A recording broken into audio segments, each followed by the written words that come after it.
Assalamualaikum warahmatullahi wabarakatuh. Perkenalkan, nama saya Rita Wisma Putri dari Prodi Pendidikan Bahasa dan Sastra Indonesia. Di kesempatan kali ini saya akan menjelaskan secara singkat apa itu sastra horor.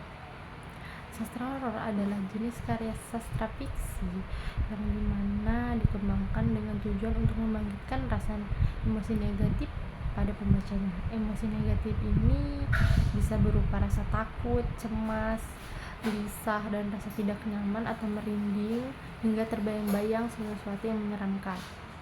Jadi intinya sastra horor ini bukan hanya sekedar cerita biasa, tetapi cerita yang diciptakan melalui perasaan pembaca secara emosional. Tujuan dari diciptakannya sastra horor ini adalah untuk membangun suasana yang mencekam, terus menyeramkan. Cerita horor ini seringkali memicu ketegangan psikologis, timbulnya rasa takut,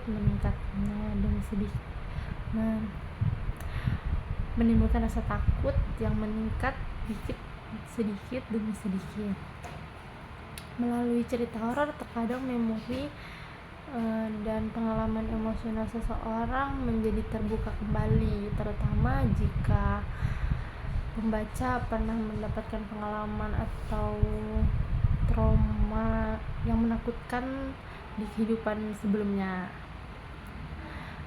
Karya sastra horor umumnya bersumber dari cerita misteri. Kejadian ini dianggap supranatural atau kisah-kisah gaib atau misteri dan legenda daerah, sehingga pengalaman pribadi seseorang yang tidak bisa dijelaskan secara logika. Inilah alasan mengapa sastra horor ini sering dianggap dekat dengan budaya masyarakat. Karena cerita horor biasanya terinspirasi dari kepercayaan lokal atau tradisi yang sudah berkembang dan turun-temurun. Dilihat dari cirinya, sastra horor biasanya menampilkan beberapa ciri. Yang pertama adalah tokoh atau kejadian yang berkaitan dengan roh, hantu, makhluk gaib atau fenomena yang tidak bisa dijelaskan secara rasional. Yang kedua, alur cerita yang dibangun secara bertahap mulai dari situasi, biasanya sampai menuju ketegangan puncaknya. Yang ketiga adalah gambaran sesuatu yang gelap, menakutkan, dan misterius seringkali menekankan perasaan pembaca. Yang keempat itu akhir dari cerita atau ending yang mengejutkan dan tidak terduga atau membuat pembaca itu bertanya-tanya, menurunkan kembali dan merenung kembali cerita tersebut dari sebelumnya. Walau cerita ini terkesan menakutkan atau menyeramkan, sesungguhnya sastra horor ini memiliki nilai dan fungsi sendiri dalam dunia sastra.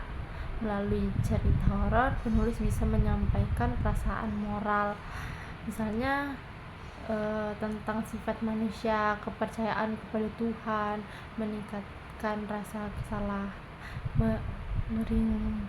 peringatan atau kesalahan, atau menegaskan bahwa masih banyak hal-hal yang tidak bisa dijelaskan secara logika. Selain itu, sastra horor juga bisa mempresentasikan budaya masyarakat. Banyak cerita horor yang diperkenalkan tradisi lokal, mitos daerah, serta gambaran kepercayaan komunitas tertentu. Dari sisi ini kita bisa memahami bahwa sastra horor juga berperan dalam pelestarian cerita lisan masyarakat dan ikut merawat warisan budaya. Dengan demikian kesimpulannya adalah sastra horor bukan hanya sekedar cerita yang menakutkan atau hiburan semata, tetapi juga merupakan media yang dapat menggambarkan kondisi psikologis manusia, memperlihatkan kepercayaan budaya, serta mengajak pembaca untuk melihat bahwa ada hal-hal yang yang lebih luas daripada yang kita lihat dan kita pikirkan. Nah, sekian dari presentasi dari penjelasan saya, kurang dan lebihnya saya mohon maaf. Terima kasih. Wassalamualaikum warahmatullahi wabarakatuh.